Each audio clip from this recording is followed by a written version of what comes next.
Matt Gauci, Managing Director of NickelX. Matt, thanks for your time. Thanks, Dave. Good to be with you. New project, but a systematic approach to identifying it. What was the approach you took to find this project? Yeah, so when NickelX listed, we clearly listed on the back of the Birrinut project, where we've undertaken a pretty comprehensive drilling program. And alongside that, we developed a prospectivity model for nickel.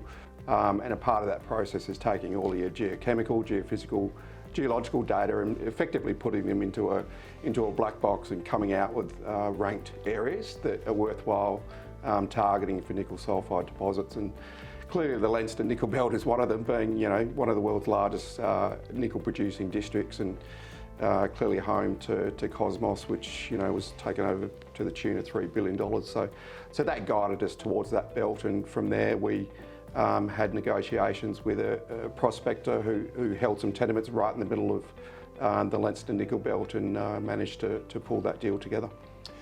Why this project? What was the thing that ranked it right towards the top? A couple of things. The first thing is clearly its location, based in between Cosmos and Leinster, only 10 kilometres south of Cosmos, 30 kilometres north of Leinster in the Wiluna Greenstone Belt.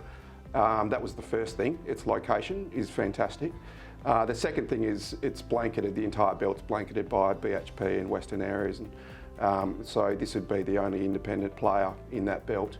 And then thirdly, and probably the most important, I guess, clearly it's geological prospectivity, certainly it's geophysical prospectivity and data sets, where it's quite advanced in terms of being able to define the targets that are there.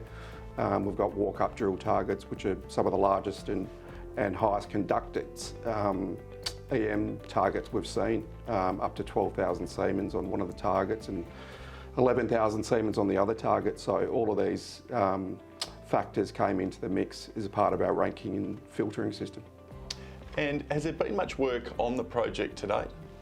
So most of the work has been remote sensing surveys, so magnetic surveys and EM surveys to define what are quite cracking targets.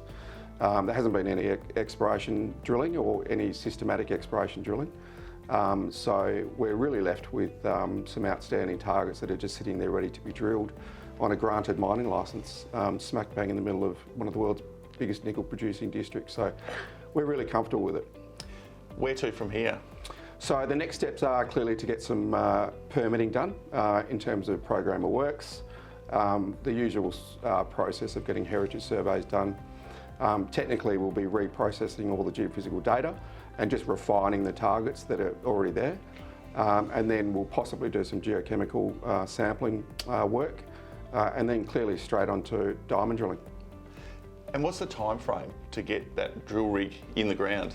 Yeah, look, as you know, I mean, it's a pretty busy industry in WA for the resources sector, and so it's really just a matter of being able to secure a rig. And we've worked pretty tightly with DDH1, who completed most of our work down at Birrinut. So we hope to get on the ground before the end of the March quarter. Now, you mentioned Birrinut. This isn't replacing your existing assets, this is adding to the portfolio?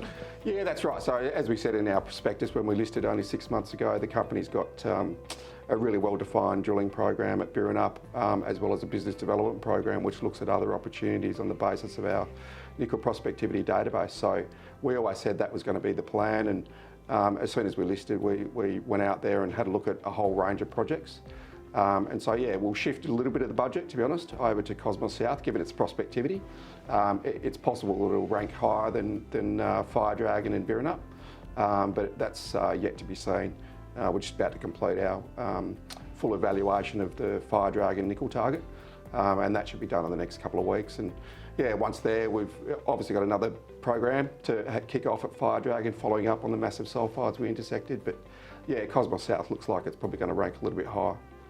Exciting times ahead, a strong news flow and a busy 2022.